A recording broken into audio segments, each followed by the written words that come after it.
I'm sure many of you have been to the newly remodeled McDonald's, and possibly one with a McCafe. But have you ever looked up why they started remodeling the restaurants in the first place? The first McCafe in the States popped up in Chicago in 2001, and that was just the beginning. Now, over the last 20 years, McDonald's has taken to remodeling every single restaurant in America.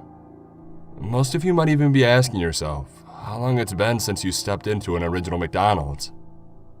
Ask anybody who's done some market research and you'll hear something strange. McDonald's loses money in the process. It's a fact.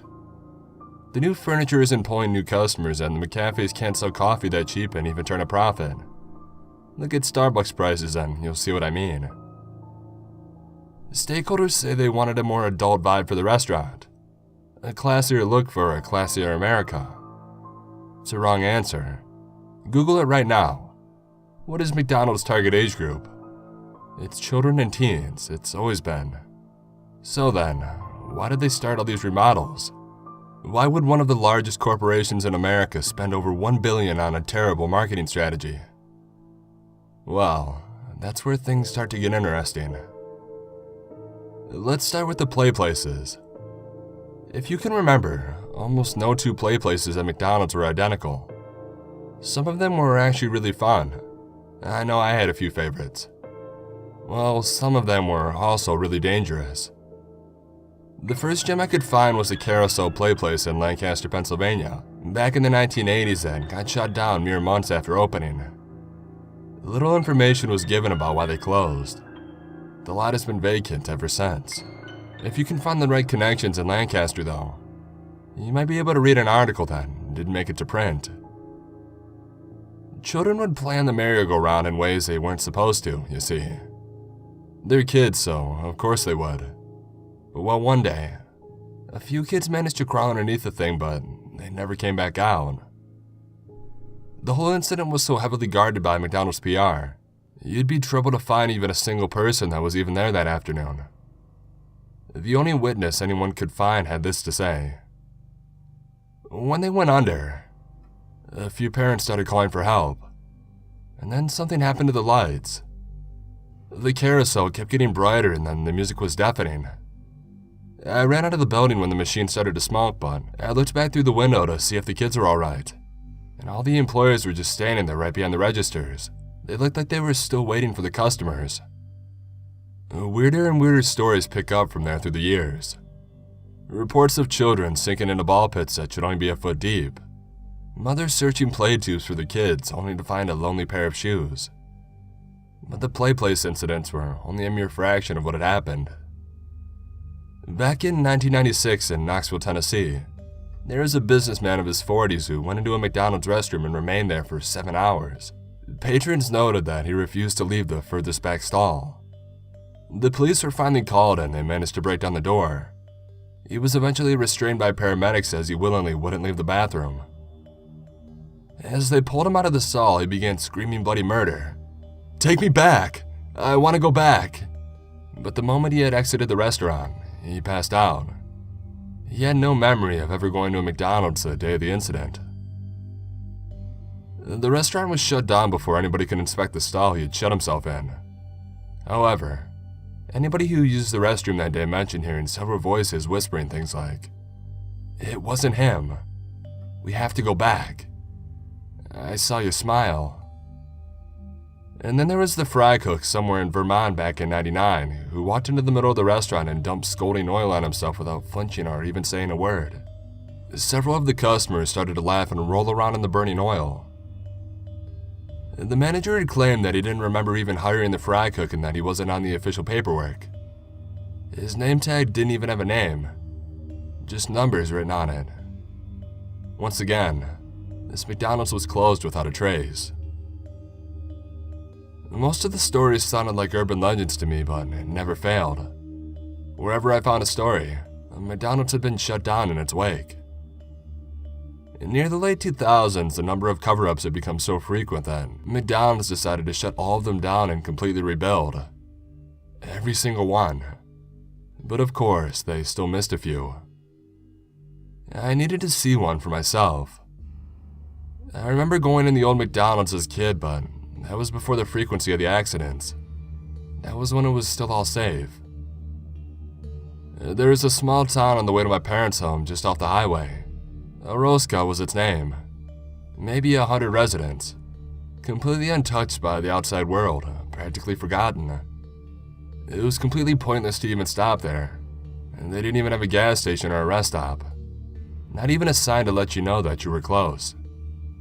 Well, let's just say I had to sneak my way around some very old building permits to discover that they had one of the few McDonald's that had yet to go through a remodel since the 1970s.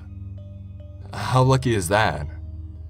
I was surprised that they even had a fast food place, yet they didn't even have a market or a post office. I planned a trip to my parents' place for the weekend, with a stop at Orozco on the way.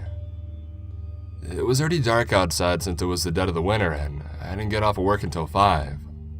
I was cold and grumpy about driving at night, but mostly determined. I don't think I ever would have found the place before phone GPS. The turnoff from the highway was just a dirt road with no landmarks or anything. As I pulled into town, none of the houses had lights on, and most of the streetlights were out as well, as though nobody had remembered to change the bulbs in years. This place really was untouched. I'd be surprised if most of the residents hadn't moved out or just simply died off. It definitely had the makings of a ghost town anyways. I had been driving for a while and I was about to lose hope when I finally saw it. The nauseous yellow light of those golden arches illuminated a vacant parking lot in the distance. It buzzed and flickered like a fly zapper running out of batteries. The sign below said, "Eat new Egg McMuffin. We like to saw you smile," which I assumed was just a lazy teen's handiwork. I pulled into the lot and carelessly parked my car in the center. There was nobody else there anyways. When I stepped out of my car, I felt a squish under my foot. There was a burger covered in mold, with a rancid liquid oozing out. The smell was absolutely vomit-worthy. I jumped out to scrape the contents of the burger from my shoe when I noticed the whole parking lot was covered in trash. There were half-eaten boxes of fries and sun-baked children's toys spilling out of old greased-up McDonald's bags. Everything was mixed in with the dirt and snow like it had been there for months, possibly even years. I hurried across the lot to avoid retching all over the asphalt.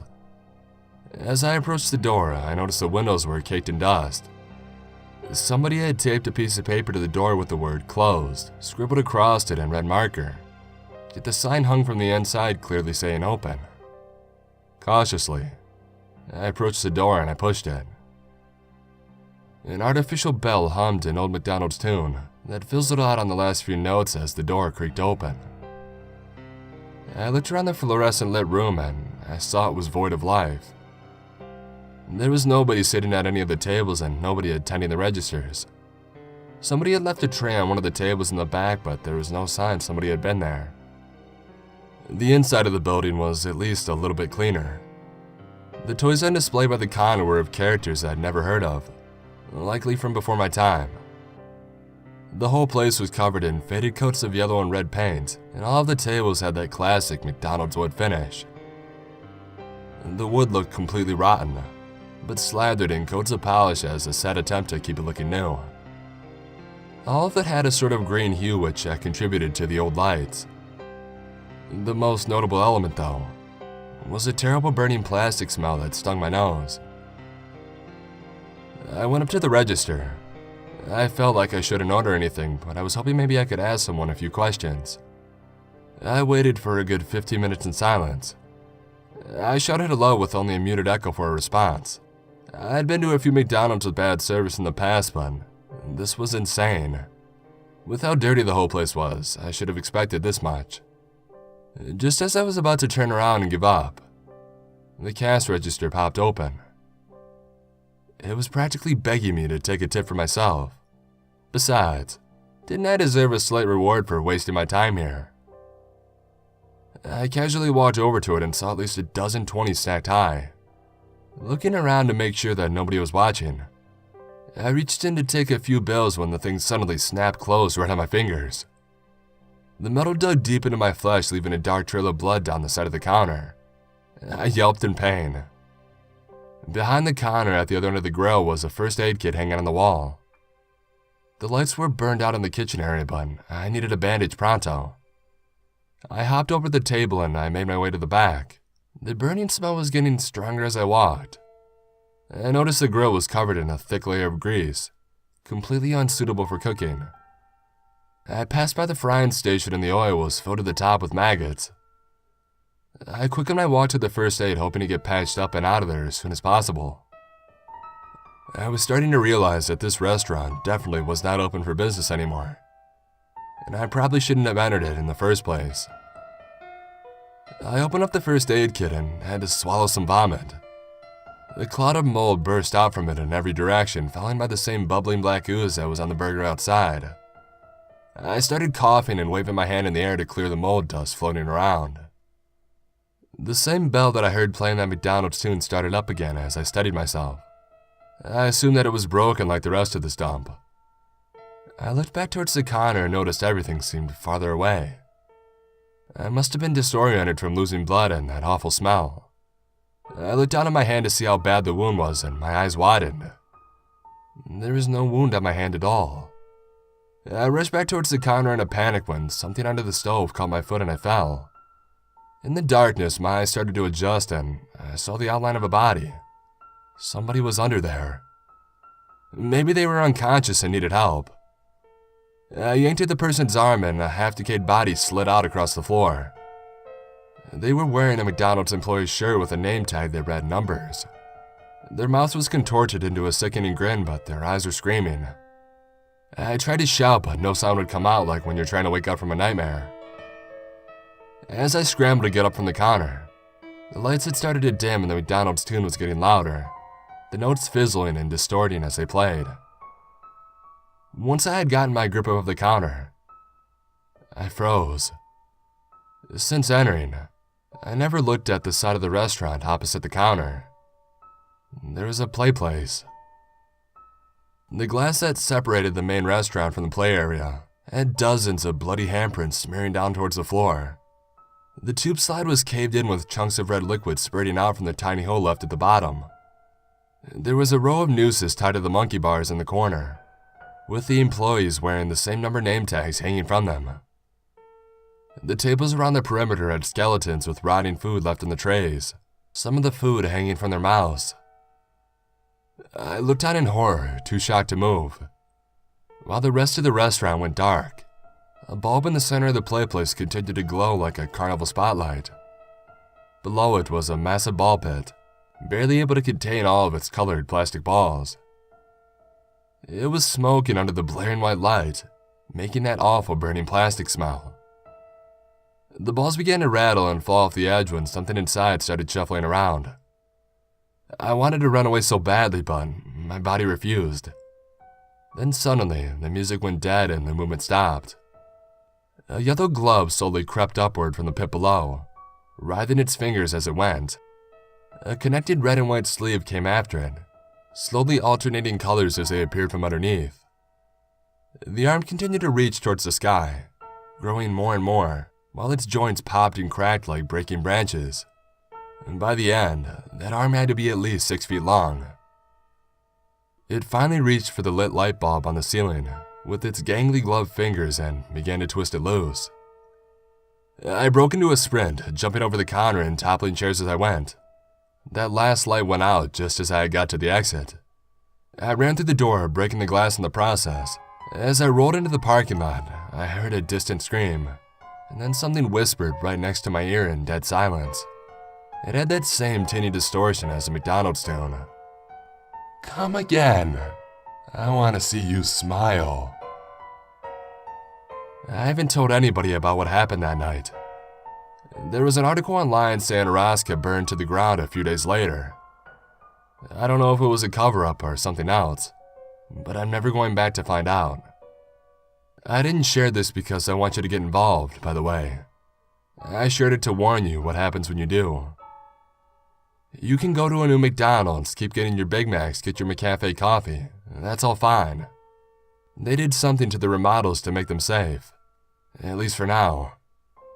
But don't ever go back to an old McDonald's. Not even the drive-thru. I've got to stop typing now and get some pain meds. My jaw hurts and the hand that I had snapped in the register has been getting itchy.